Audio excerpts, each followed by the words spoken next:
Universal life is for living benefits. In this episode, we are going to address the question, what is the difference between term, whole life, and universal life? This is episode 1 of a series of 21 titled Secrets to a Tax-Free Retirement. And if you immerse yourself in this education, it will help you generate an extra $1 million that will give you $100,000 a year of tax-free income for as long as you live. So get ready.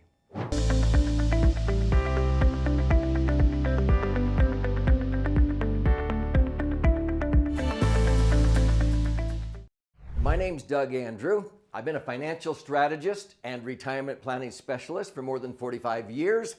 And I have learned how to accumulate, access, and transfer my money totally income tax free. That is with my favorite vehicle, which I call the Laser Fund, which is a maximum funded tax advantage universal life insurance contract. So in this first episode of 21, I want to help you understand the difference between term insurance, whole life insurance, and universal life insurance. And in the next episode, I'll talk about the history behind how universal life came to be. I'm going to create a little graph here to help you understand the basics of insurance. So let's put a line across the bottom right here, and let's say this is your life span.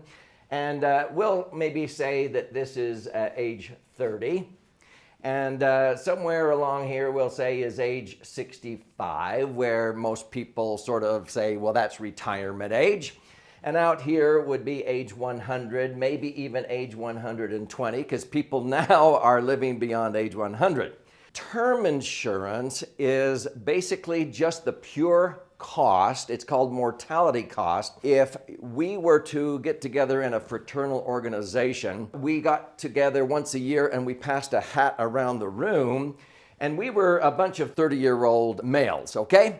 That means that out of 1,000 of us, we would have to, at age 30, have to put about $2 into the hat in order to have $2,000 on hand. Why?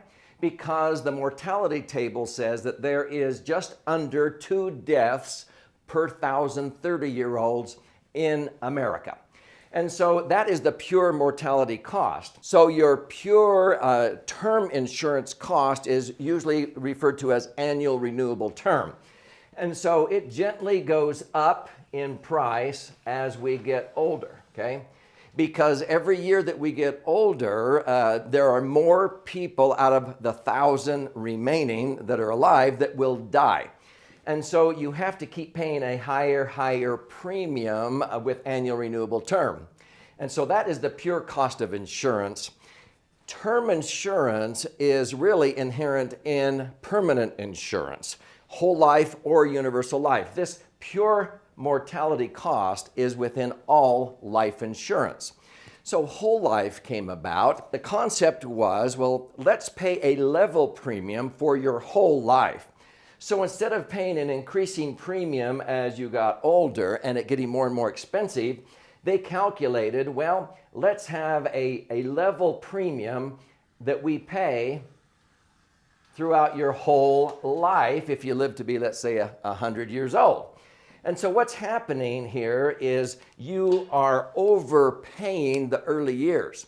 So here you're overpaying more than the actual mortality cost, and that excess money accumulates inside the insurance policy. It's called cash value. And this allows you to then have some cushion or equity, cash value in your policy, so that when the costs are higher than what you've been paying, you have all this excess cash value that covers that more expensive cost of mortality later in life. So whole life was designed to have a level premium for your whole life.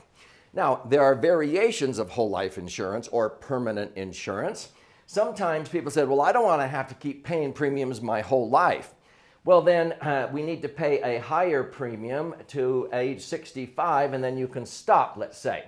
So out here, we're paying a higher amount into the insurance policy to age 65, and then we stop and there is more excess money that is earning interest or earning dividends in the insurance policy that allows us to stop, and the policy is in essence paid up. And then people said, well, why don't we pay even a higher price for 20 years, okay? Or maybe 10 years. This is called 10 pay. That is whole life insurance. What you do is you pay a certain premium based upon how much is going to be needed in excess, earning interest and dividends with the insurance company to cover that actual pure cost of insurance as you get older, so that no matter when you die, there's enough money there to cover the mortality cost and pay out the death benefit. Now, the beauty of insurance is the money inside of here accumulates tax-free, because this is sort of like a sacred cow in the Internal Revenue Code. You're taking pressure off of the government to provide for widows, orphans, and so forth. And as you put in more and more money, you're able to pay a certain amount of premium and stop. So let me share with you how Universal Life came to be and what makes it different. So there was a product called single premium whole life insurance where you would pay this premium once. It might be way up here, and let's say the life insurance death benefit is $1 million. And depending upon your age, you may pay one single premium of $200,000 or $300,000, but it was enough money that if you paid a one-time payment of $300,000, let's say, that with interest would be enough to equal $1 million at the time you would likely die based upon your LE, that's life expectancy. Well, in 1980, E.F. Hutton was the brainchild behind the emergence of Universal Life, and they did it more for living benefits than for the death benefit. The advantage is under Section 101A of the Internal Revenue Code, this money in here accumulates tax-free. And when you die, it blossoms, it increases in value, so that if you've paid $300,000 and you died the next day, the insurance company's on the hook. They have to pay out $1 million, but that is income tax free. E.F. Hutton looked at that and said, whoa, so what if you could use that tax-free death benefit while you're alive? Well, yeah, you can actually do that. You're self-insuring. So Universal Life was designed to say, hey, because we can manage this money better, we don't have to put in maybe $300,000 for this person that is age 40 or 45 or 50. Maybe you could get by with less money. So you pay a single premium in here, and you take the least amount of insurance the IRS will let you get away with, because the objective is not, number one, having the most death benefit for the least premium. Universal Life was first brought out to have the least amount of insurance that you could get away with under the IRS rules and put in the most premium, so that if you put in $500,000, you're not trying to buy a whole bunch of insurance. You want your $500,000 to be accumulating tax-free, so that $500,000 can generate $50,000 a year of tax-free income right off the bat if you want, or the $500,000 will double every 7 to 10 years based on actual history of the interest they're paying. So $500,000 doubles to $1 million, tax-free.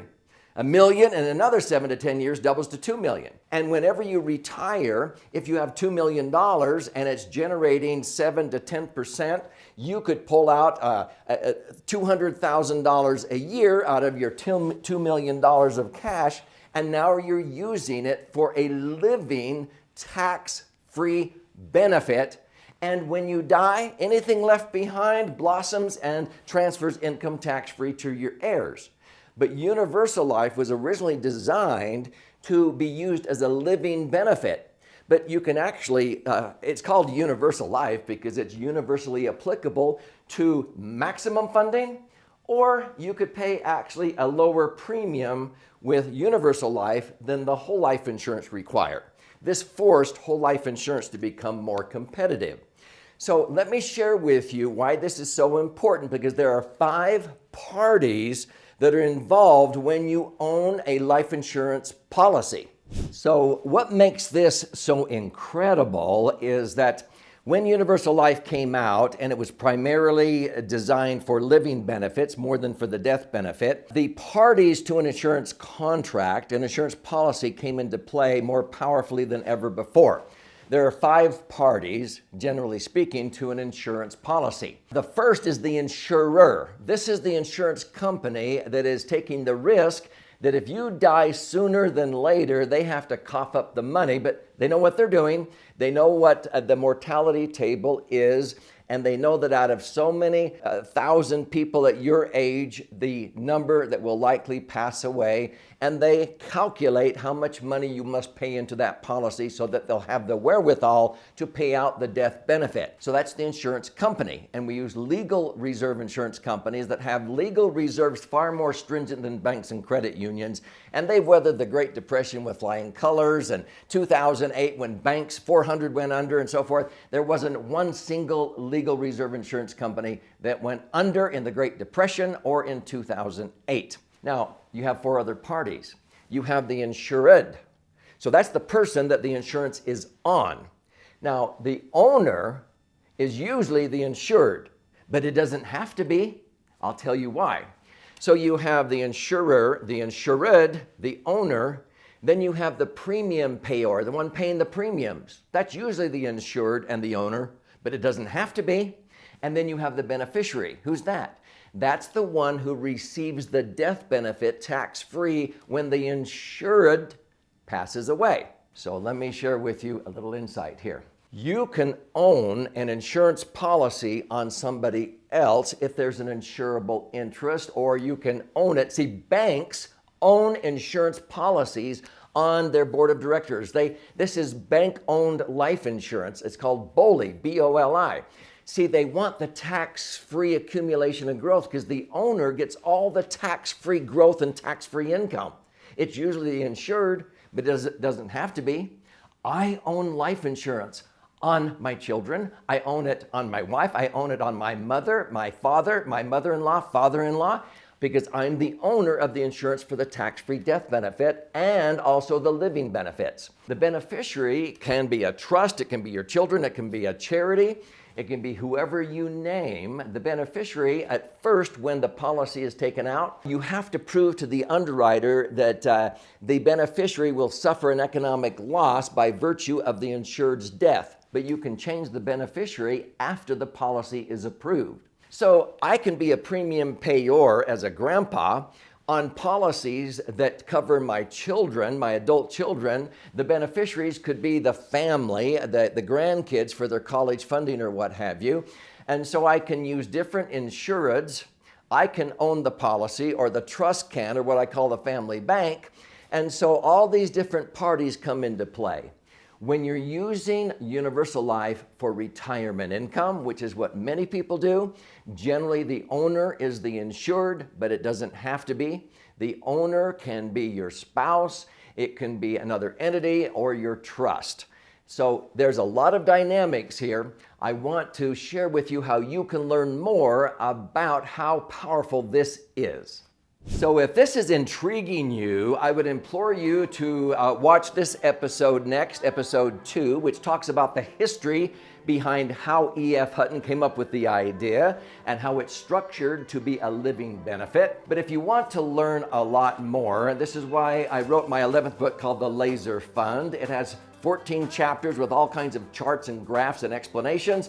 But also on the flip side, there are 12 chapters with 62 actual client stories. So to get a free copy, you can claim your free copy by going to laserfund.com. You pay $5.95 shipping and handling, and I will pay for the book and fire it out to you absolutely free.